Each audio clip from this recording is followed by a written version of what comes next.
How about a little segment we're calling Help Wanted? We have 3-star quarterbacks that need help in order to make a Super Bowl run next season. Bart Scott, we begin with you and the Buffalo Bills. Josh Allen in Buffalo needs what? Duh, he needs a receiver. Just listen to how the owner talked about Keon Coleman.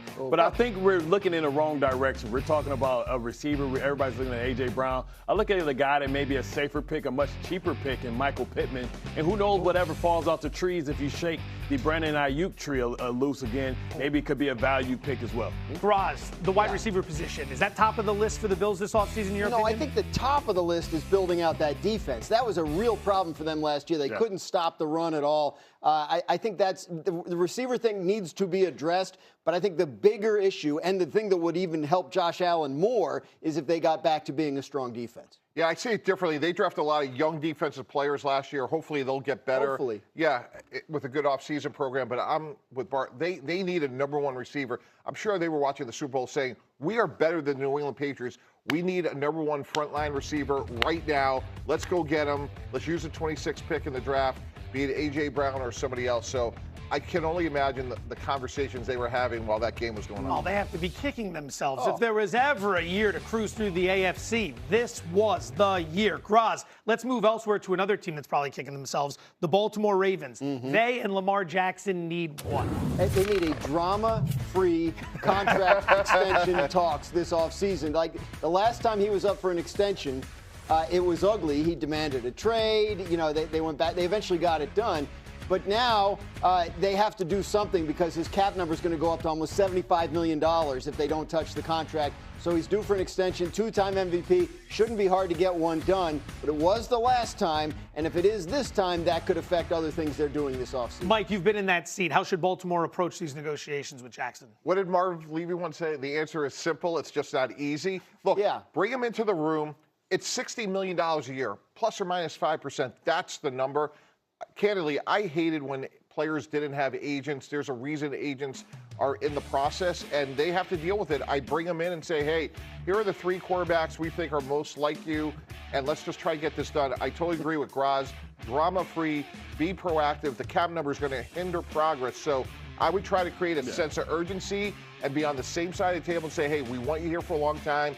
Here's why we think this is a fair deal, and try to get it done. And we have to make sure that it's reasonable. Leave a little bit of powder for us to go out and get people to help you. You look at Daniel Falele, he struggled so mightily, and that was part of their problems in the run game and in the pass game. Go out and maybe get a guy like Wyatt Tiller, and they can come in and play guard at a high level for you. So you got to leave a little cheese on the taco. I know he doesn't have an agent, so consider this advice to Lamar Jackson. I defy them to find 3 quarterbacks who are like me. That's the problem, right? But that's why at $60 million a year, we're putting you at the top. Yeah. And again, sometimes negotiations are hard. Last year we talked a lot about Micah Parsons. Put him at the top of the market. Lamar. He's going to make probably $500 million in his career. Do you want to be remembered for fulfilling your promise of bringing the Super Bowl to Baltimore? You might, give us some flexibility like Patrick Mahomes has done to be able to put a great team around you. Bart sounds like the GM, and Mike sounds like the agent. But I will say this, going back to your point, Joe, when there is no agent involved, you have to pick your words so carefully. Can't hurt his feelings. Right. And there are some people that we know are easily aggrieved. Yeah. Elsewhere in the division, the Cincinnati Bengals. Joe Burrow and Cincinnati needs help with Trey Hendrickson. Get the deal done. And Bart, I know there's a lot of bad will, but tomorrow's Valentine's Day, and we love, and I'm telling you, we are going to try and get the band back together. Everything I'm doing for the Cincinnati Bengals in terms of the front office that's my audience right there, Joe Burrow. And I'm showing Joe Burrow we're trying to win.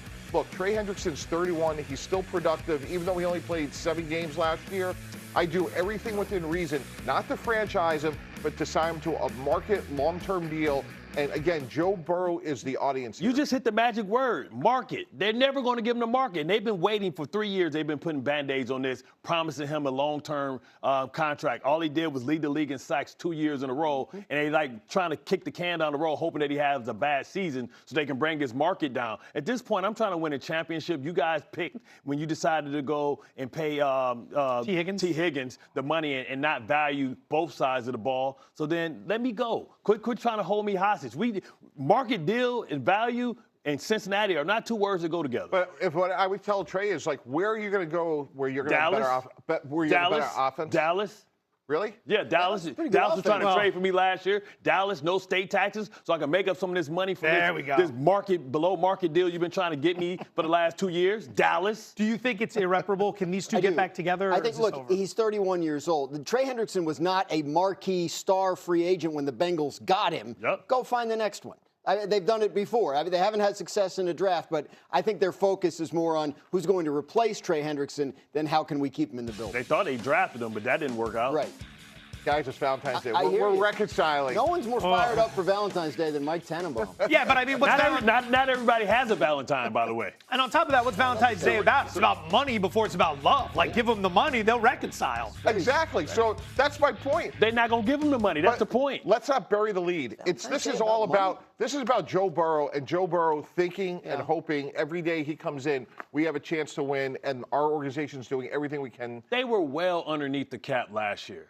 They could have gave that man his money. And they kept kicking the can down the road. Yeah, here's an extra $5 million. Yeah. Oh, now you're 31 years old. They playing that game. Like, man, I gave you 17 back-to-back. No, it wasn't Myles Garrett that led the league in sacks 2 years in a row. It was me. And you guys played me, man. I'm out. Not the first time Cincinnati's had a problem like that either. Coming up, the return